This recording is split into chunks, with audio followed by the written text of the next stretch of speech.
We also are very grateful to be completing our series today on the infinite flow. Our adventure in prosperity has been a beautiful adventure. A 4-week adventure today culminates in this opportunity for Josh and I to share this platform and talk about the infinite flow. And specifically today, we want to share our best practices for remaining in the flow. The whole committee that worked together to brainstorm this, came up with this theme, contributed ideas to the music team for songs, which I'm so appreciative that Tom and Jennifer considered very beautifully, that Jennifer utilized ideas and concepts in the decorations that are here on our platform. We intended to represent flow, so you see the elements of like a river up there flowing, elements of different traditions, such as the beautiful Western tradition that includes a picture of Jesus up there, laughing Jesus, includes the god Ganesh, which is the remover of all obstacles from the Hindu faith, and many other symbols that we wanted to have available to bring in the notion and the awareness for all of us that we always remain in the flow and that our work is a continual awakening to the obstacles that we ourselves have allowed or have placed in the flow of our own good, and that we're the ones who are getting in the way of our own good. It's not God, it's not anybody else. And so today we're bringing best practices to get out of our own gosh darn way. That's what it should have been called, I didn't hear that subtitle. I like that. Get out of our own gosh darn way. Gosh darn it. And to start us off, Josh is going to share a couple of his practices, and I'm going to sit here with rapt attention. Aha. Watch for a yawn. Watch for a yawn. The first practice that I want to share is to learn to embrace abundance wherever you are. Learn to embrace abundance wherever you are. In other words, if you can't find abundance here, you'll never find it anywhere. And we often associate abundance with material wealth and well-being around us, which totally makes sense, but we can forget that abundance primarily is a consciousness. It's a kind of awareness. It's how we who are in deep spiritual practice can really learn to appreciate our lives. And there's often a quote that echoes in my mind. It's from Aldous Huxley, and he reminds us that we human beings have an infinite capacity for taking things for granted. And I was hearing it yesterday, with my little daughter, watching her on her scooter in the playground, little distractions going on in my mind, just saying, appreciate this. Teaching my son how to drive. He went on the freeway for the first time last night.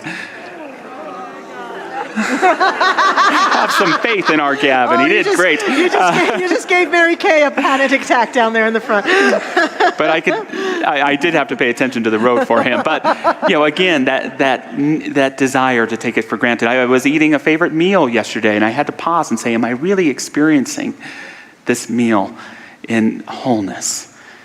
The thing about the infinite flow is we begin to lose it when we start to think that we direct it. When the truth is that we can always find it right here, and it can always carry us forward and along.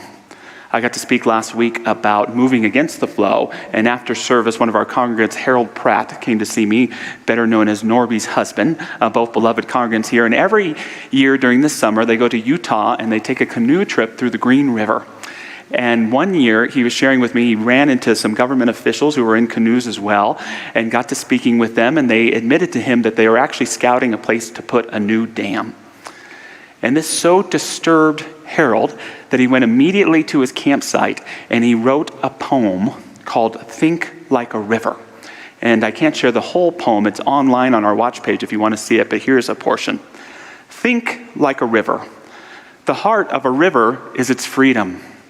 The freedom to flow unrestricted, unaltered, and undiminished. Its ability to nourish and provide lies in its freedom to give and take on its own terms, to take from one sandbar and give to another, to erode here and deposit there, to destroy one floodplain and fertilize another. To mankind, this may appear capricious, unknown, and without purpose. To a river, it is the cycle that brings life to its flora and fauna and sculptures the art forms of the canyon. A river that is controlled can only provide to that narrow channel in which it has been commanded to stay. Maybe civilization has a better plan for the river. Who knows? But a river without freedom is a river without spirit. And a land without a soul may produce a people without a will. Who knows? Don't we have the most incredible people in our congregation? Thank you for that, Harold. And it speaks to the environmental urgency, but when we think of the river of our own life, that it has its own spirit. And when we get caught up trying to put some over here, or thinking it ought to be there, or thinking we ought to be this way or that way, we miss it right here in this right now moment to flow with and to allow it to lead us onward. And so making appreciation the centerpiece of our day to experience the abundance of life becomes so vital. There's a famous YouTube video came out several years ago about a Swedish man who's a survivalist, and he's spending a year in Antarctica, and it's really cold there, and part of it is there are little care packages that he hid for himself all the way around, and he's starving. He hasn't eaten in days, and he finds one of these places that he's left for himself, and he's not expecting to find any food there, and he's digging through the bag, and there, all of a sudden, you know what's there? Cheese doodles. And then some chocolate. And then Mentos, the fresh maker. Mentos. And you begin to hear this exuberant joy come from his soul. Cheese doodles! Food, candy, that immense joy of life. And it's a beautiful expression of the human spirit. And it's also a reminder that most people experience their abundance, their true abundance in life, because of deprivation. Right? By denying ourselves or being denied things that we want, then we discover them and we truly appreciate them, but there's got to be a better way, right, than just deprivation. And I believe that there is. It's spiritual practice and making appreciation an intentional part of our daily life. What is meditation but appreciating what is in the present moment? What is affirmative prayer other than appreciating what it is that we seek to become for us and those that we love and for our world? Intentional appreciation, it means finding your abundance here and now no matter what is going on. And I have a little homework assignment for when you go home or right after service for those that are watching online. I invite you sometime this week or today to make a commitment not to call anything new in to your house. You know, we always want something new. I'm going to binge this new Netflix show. Don't do that. Instead, go find a book that you haven't read in 10 or 15 years and read it again. See what you notice. Don't call in the DoorDash. Go into your cupboards. Find those water chestnuts or kidney beans that are way in the back there that have been there for a few years. Cheese doodles! Find those cheese doodles. And make something delicious for yourself. Eat it alone and in silence or with those whom you love. Instead of sending that text or Facebook commenting on your friend's old post, try pulling out a piece of paper and a pen and writing a letter. When was the last time you wrote a letter? Little everyday appreciations create infinite flow. They help us to understand the flow that's all around us all the time and to use it and let it use us effectively in our life. Nasafi, the great Islamic teacher, said, fishes asking what water was went to a wise fish. He told them that it was all around them, yet they still thought they were thirsty. So embrace abundance wherever you are, Michelle. Does that work for you? Any comments? It does, yeah, because it feels like to be in the flow, I have to be an open channel for good at all times. And appreciation, I talked in the first week about the widening of the lens. Appreciation is an immediate widening of our spirit, of our presence right in the now moment. So I love that one. Yeah, Allen Ginsberg said, once you truly see something and behold it vividly, it becomes sacred. Mm-hmm. Or Mary Oliver said, attention is the beginning of devotion. And all that we're being asked for is to find that infinite flow through appreciation here and now, and it moves us forward in our lives. I appreciate how you come up with quotes like that. I don't know where you come up with them. I just make them. That. Yeah. I just make he them makes up. them up. The next tip that I want to share with everyone is to embrace your nature. Embrace the nature of your life. And for us religious scientists, it can seem sometimes that we have a split personality in spirituality. Hear me out here and see if you relate. Part of us is very much about prosperity gospel. And a lot of us, however, are also kind of naturalists. So there's this part of us that's all about finding more and more out of our lives. More and more abundance, more and more prosperity, more and more manifestations, more. And that's beautiful and excellent, better and better. I love it.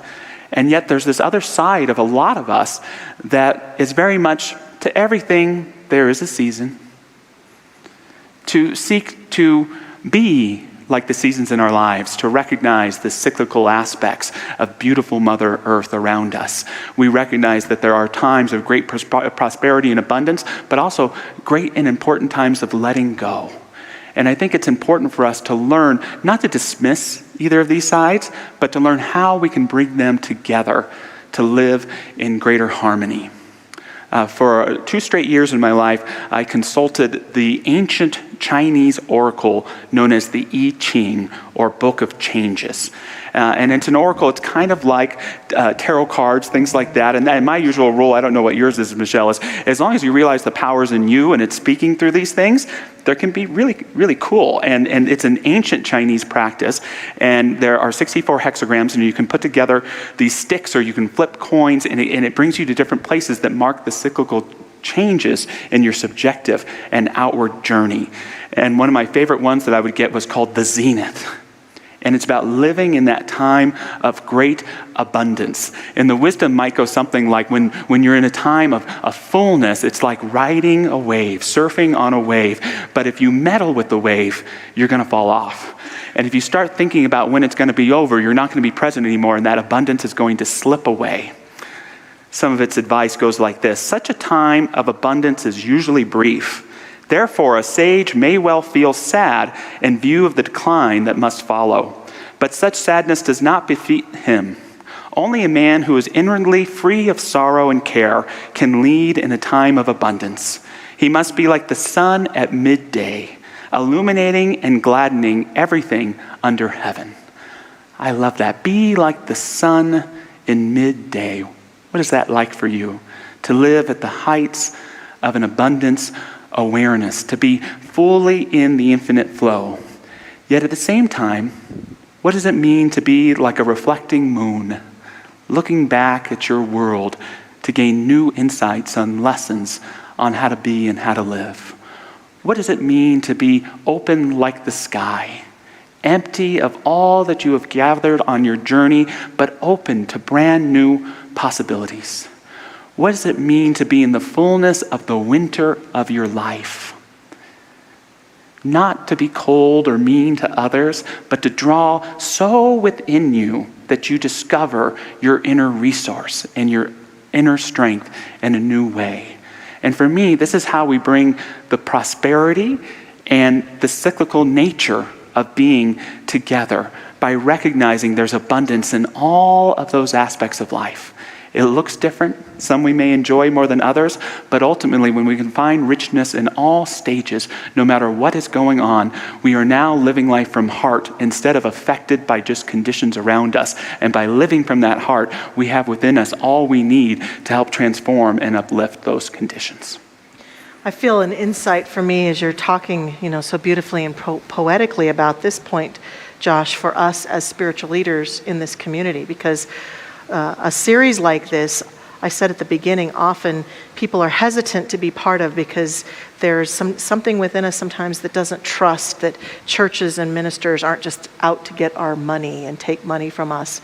And what I know is true of us as we're leading this community is that it's the both and in the things you're talking about, that you and I believe absolutely and fervently that God is the source of this church, that the abundant nature of God is flowing, and that there are ebbs and flows that happen in people's lives and in our life together.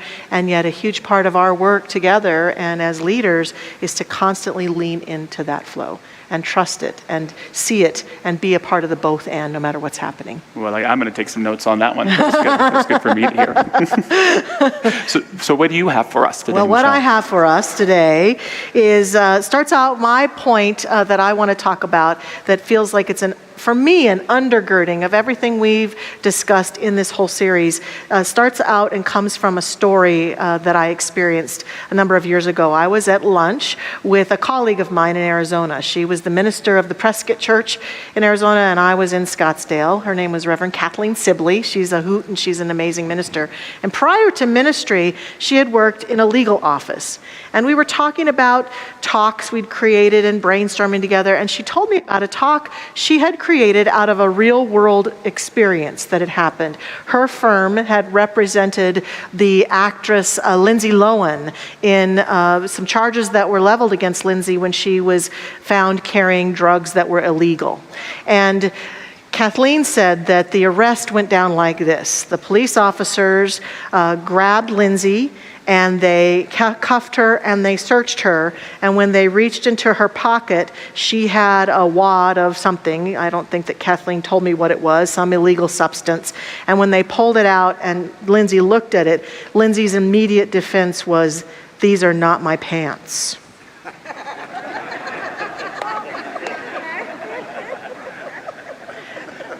And I said to Kathleen, "You're kidding me." And she said, "No," she really said, "These are not my pants." And so I said, "That's just amazing." And then Kathleen went on to tell me that in numerous cases where people were caught doing things that they were not supposed to be doing, that were illegal, they would try to distance themselves and not take accountability or responsibility for the fact that they'd put something in their pants, in their pocket, or were carrying something that they shouldn't, or were someplace where they shouldn't be, and that the number of excuses that people made to get out of being accountable for, "I made a bad choice and I'm going to be present to it," were crazy and wild, and that they had to defend these people.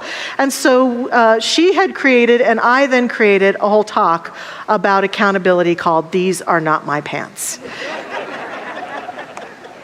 And while I'm not going to give that entire talk today, I wanted to share that story and that awareness, because I think a huge part of what's important for us as we're in this experience of the flow is allowing ourselves to awaken to our accountability for our lives. Now, our teaching and every faith tradition on the planet has a story of creation about how things happen to us. Does God send lessons? Does God do this? Does God do that? Are we a part of that? And we dance with that and we explore that. And I think that there's lots of theories about that, and everybody gets to land where they are. But there's this bottom line thing for all of us, no matter what faith we're part of, is that no matter what has happened to us, ultimately, we're accountable for what we become and do out of that. And so where we sometimes get disconnected with the flow is that we're just simply not willing to be accountable for the conditions or circumstances that are in our lives. Maybe we weren't part of creating them. Maybe someone else contributed to the way things are in our life or did something. But ultimately, there comes a moment for every person who gains their strength and steps back into the flow of the infinite abundance, where they say to themselves, "I don't care who did what or who said what or who took what or what happened, I got to get back into the flow. I'm accountable and responsible for what happens next in my life. And I'm going to step in." And what keeps us from that a lot of times is blame. We create crazy blame stories, just like Lindsay. "Well, I didn't even these are not even my pants. Well, that's not even my fault. Well, I didn't really even have anything to do with that." And we create all sorts of blame stories, which Josh talked about very beautifully last Sunday, very powerfully. So we understand that we have to stop completely blaming anyone for the condition we're in. We also have to surrender our victimhood. Now, here's the truth about that. I know that all of us have had moments where we have been or felt victimized by another person, by conditions, situations in the world. I'm not saying that that's not our truth, that we haven't experienced that we deny that. We have to deal with those times when we felt victimized in some way. We have to be with those emotions and do that healing work. But there comes a point where we learn to surrender that. The thing that I get concerned about is that some of us have invested so much in ourselves as victim that we are continuing to victimize ourselves, and we're so focused on our victimhood that we're not letting ourselves have our victorhood. We're not letting ourselves be triumphant. We're not letting ourselves transcend the conditions. And I've watched and heard stories recently from people in this church who have told me blatantly that being here and doing the work that we call people to do and letting themselves surrender back into the flow has literally saved their lives recently, has saved their heart, has saved their literal life, has saved them so that they could step back into the fullness of their life and begin to practice these things that we're talking about and appreciate their life and be present to their life and give up their old stories and give up their old sense of victimhood and surrender it up and embrace ownership of their life and say, this is my life. These conditions, as icky as they are, if I'm in them, there's something here for me to do. If I'm in them, there's something here for me to do and be to move forward and begin to be more successful and to begin to allow the flow to support me in that. I love what the great Viktor Frankl says. When we are no longer able to change a situation, we are challenged to change ourselves. So I'm calling us today to be accountable for stepping back into the flow. And when we take ownership like this, we begin to be guided powerfully so that we can do some healing for ourselves. We can feel the guidance of the healing work that is ours to do, so that we can forgive and we can let go and we can surrender that sense of victimhood and claim our own life back to ourselves. And we also then begin to discover where we might want to get support or get help. All of us need help along the way, especially when we have those strong feelings of disconnect from the source. We begin to discover the practices that might serve us best, the concepts that might serve us. We even begin to start to think more positively when we become more accountable for our lives. When we say, this is my life, the conditions that I'm in are mine, I'm going to be present to them, fully present to them, just as they are, and move forward. I find myself being pulled into positivity. And then we begin to focus on what I can give instead of what I can get. Sometimes when we're in blame and victimhood, we want to resolve it by getting something from something or someone. If that person would just tell me why they did this to me. My mother is fond of saying, why is the booby prize? Why is the thing? Knowing why something happened, it's interesting, but it doesn't always give us the relief we think we're going to get. And many of us spend years wondering, why? Why did this happen to me? And yeah, sometimes that helps. But the more powerful place is, what am I going to do about this now? How am I going to be with this now? Doesn't matter why it happened. How am I going to use it to my greatest benefit? How am I going to use it to get back in the river? How am I going to use it to remind myself of the flow? How am I going to use it to become a better person, a happier person, a more fulfilled person? And I think when we begin to do this, we start to return ourselves to what I would call our factory settings. The factory setting is in the flow. Our truth is in the flow. When we're in that place, we are in that flow and we can feel it, and it guides us and it calls us. Are those your pants, Josh? I am ready today to declare a new level of accountability for my pants. Good, yay. Then I have done my work here today, ladies and gentlemen. Please say with me, these are my pants.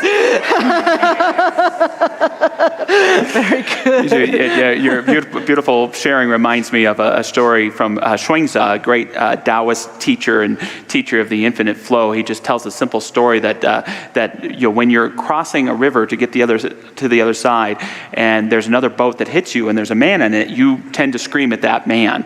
But if you were crossing a river in a boat and an empty boat hit you, you'd most likely not scream at that boat. You would just keep working to get to the other side. I shared that story with my wife, and she said, no, I would yell, whose damn boat is this? The point being, we get so distracted by what gets in our way and can sometimes turn that into the purpose of our lives that we forget where it is that we're going. And I love that term victorhood, is that it's that ability not to not recognize that we've been victimized or hurt in some way, but to keep our eyes on where we're trying to go. Yep, and that's the stuff that some of the most amazing stories of humanity have come from. So powerful. Thank you, Josh. This has been fun. Yes, yes. And so, thank you. So with that, we invite your participation in prayerfulness now. I invite our practitioner prayer partners to stand right where they are and join us in this moment of prayer. We begin by breathing in the very breath of life and recognizing that with each breath we are demonstrating to ourselves the truth of the flow that we live in every single moment as we breathe in and breathe out. Life sustaining us through the breath, our body sustaining us, oxygen sustaining us. We are at all moments in the flow, whether we recognize it or not, whether we're experiencing it or not. And it's just one moment of mindfulness like this, where we can remind ourselves that we are in the flow, get present, appreciate, allow ourselves to really fully embrace and become fully accountable for our own experience of that flowingness, whether it's the breath, whether it's the abundance of life, whether it's an opportunity, whether it's a resource, whether it's financial good, whether it's joy, whether it is connection, whatever it might be that our heart and our soul and our body is yearning for. We call ourselves first to the divine flow, the godly flow that is the true nature of our being, and allow ourselves to be gently guided down the river of life with great wisdom and light.